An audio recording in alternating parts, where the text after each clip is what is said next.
Roy Suryo CS menyatakan dari 7 saksi dan ahli yang dipanggil, 3 diantaranya telah hadir hari ini. Tim hukum Roy menyebut ketiga ahli yang dihadirkan akan memberikan keterangan terkait metode ilmiah hingga penerapan pasal Undang-Undang ITE yang dinilai tidak tepat.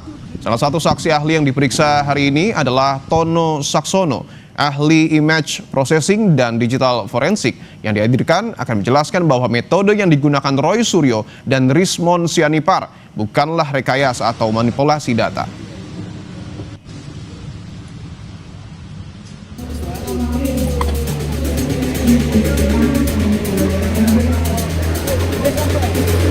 Ya. Yang bagus, Pak Jokowi akhlaknya bagus. Dia terima kita dengan baik, padahal dia merasa yang dipintain. Datanglah di pengadilan dan saya sudah menyiapkan sekitar 1000 pertanyaan untuk Anda. Tersangka dugaan fitnah ijazah Jokowi, Rismon Sianipar, menilai penghentian kasus untuk tersangka Egy Sujana dan Damai Harilubis sebagai sikap berhenti berjuang. Meski begitu, Rismon tegaskan dirinya bersama Roy dan Dr. Tifa akan melanjutkan upaya membuka fakta dugaan ijazah palsu Jokowi. Kami menganggap ya mereka sudah selesai sih. Kalau memang nggak kuat, pergi ke pinggir lapangan, biarkan kami yang melanjutkan perjuangan ini. Sebelumnya pada Jumat lalu sebelum berangkat ke Penang, Malaysia, Egy Sujana bersikukuh jika SP3 yang diterimanya bukan karena ia datang dan meminta maaf ke Jokowi. Menurut Egy, Jokowi yang memerintahkan penyidik untuk mengeluarkan SP3 bagi dirinya usai menjelaskan alasan status tersangkanya tidak sesuai prosedur. Egy juga bilang Jokowi memiliki akhlak yang bagus.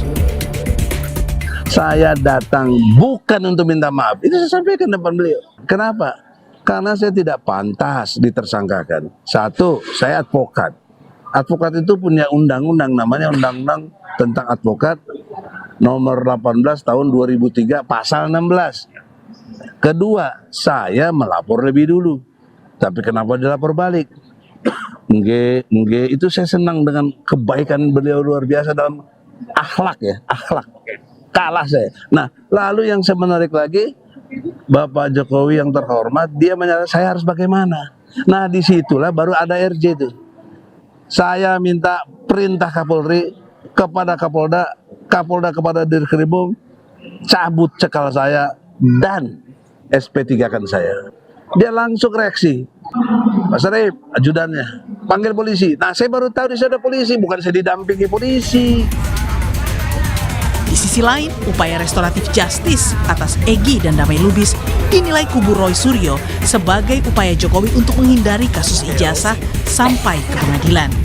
Saya juga bingung, ya kan? Kenapa sekarang pengacara Jokowi maupun relawan Jokowi seolah-olah berselebrasi dengan adanya RJ ini, SP3 ini sekarang seperti memuja-muji DHL maupun Egy Sujana. Harusnya mereka kecewa dengan pengeluaran SP3 oleh Polda Metro Jaya itu karena menurut Pak Jokowi diselesaikan di pengadilan. Nah, supaya konsisten kita ingatkan Pak Joko Widodo ya, kalau sampai ini di pengadilan, datanglah di pengadilan dan saya sudah menyiapkan sekitar 1000 pertanyaan untuk Anda. Sebelumnya di berbagai kesempatan, Jokowi kerap menantang kubu Roy CS untuk membuktikan tudingan ijazah palsu di pengadilan. Jokowi bahkan berjanji hanya akan membawa lengkap ijazahnya ke pengadilan. Dalam hukum acara, siapa yang menuduh itu yang harus membuktikan, yaitu yang saya tunggu itu coba dibuktikannya seperti apa. Dan itu akan lebih baik kalau pembuktiannya itu di pengadilan. Sehingga betul-betul akan kelihatan proses hukumnya, akan kelihatan adilnya, karena yang memutuskan adalah di pengadilan.